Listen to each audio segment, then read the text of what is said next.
प्रिय सज्जनों, धन धन सतगुरु तेरा ही आसरा। साहब मस्ताना जी, पूर्ण ताकत, सच्चा सौदा डेरा सिरसा की एक ऐसी साखी आज सुनाते हैं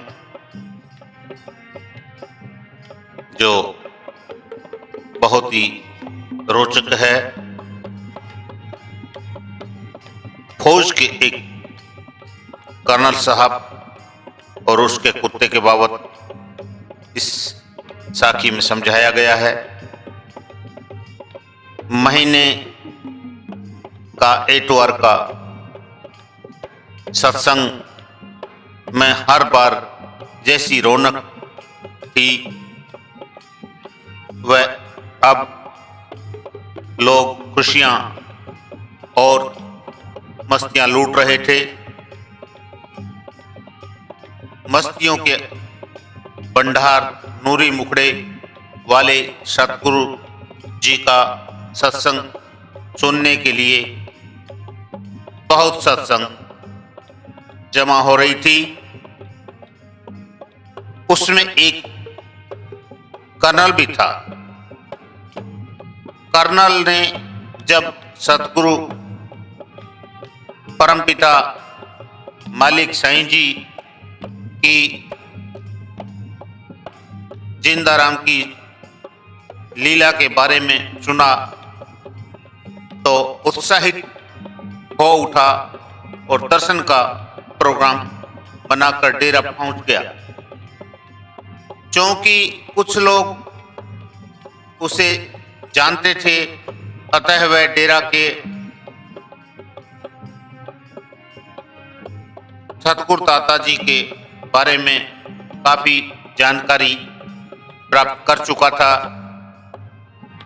सतगुरु अकाल पुरुष जब स्टेज पर विराजमान हुए तो वह भी सत्संग में आ गया और पहली बार ही के नूरी दर्शन से निरंकार सतगुरु जी मिठले प्रकट प्रभु जी की तरफ अंदर ऐसा खींचा कि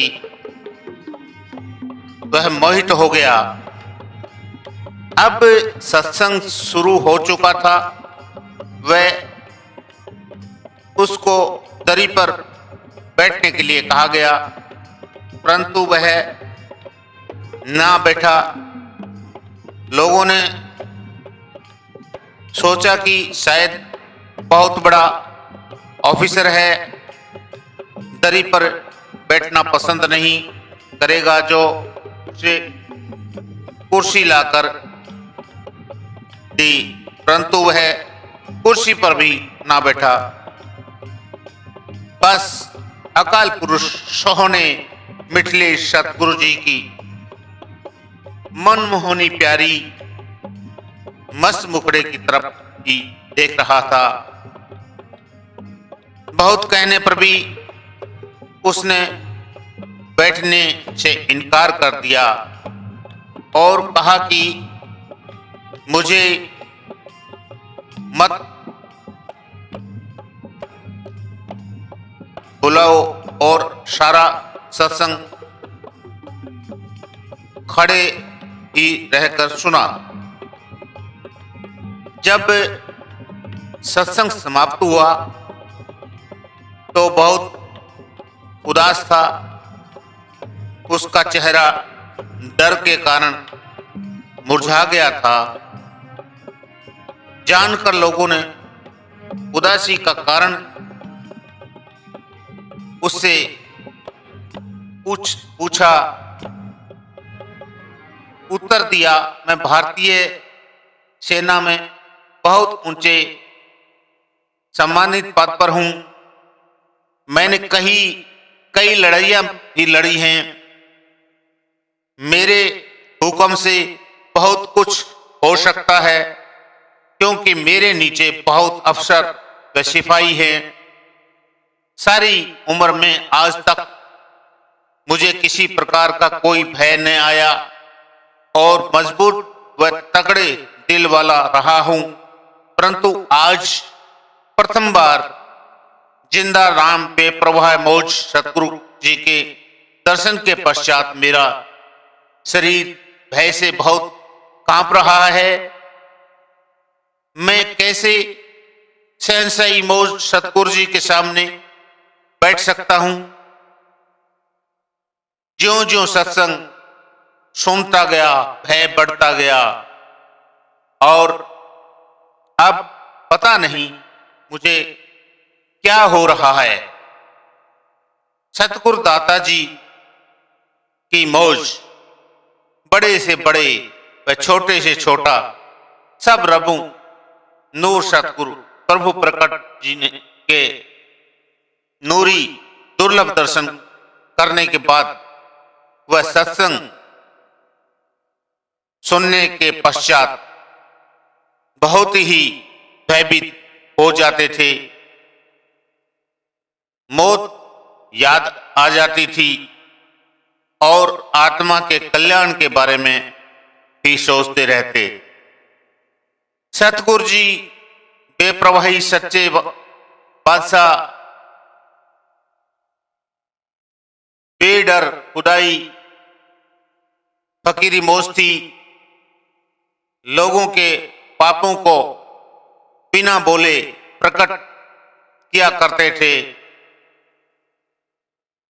भय डर क्यों ना लगे।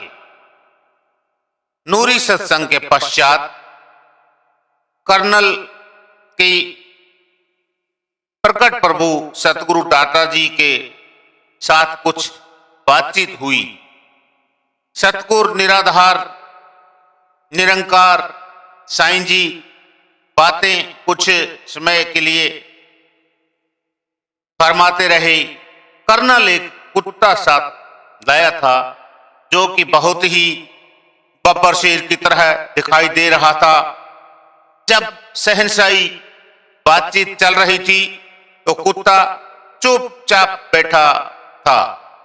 शहनशाह रूहानी रब्बी मौज सतगुरु खुदा जी के वचन ध्यान पूर्वक सुन रहा था।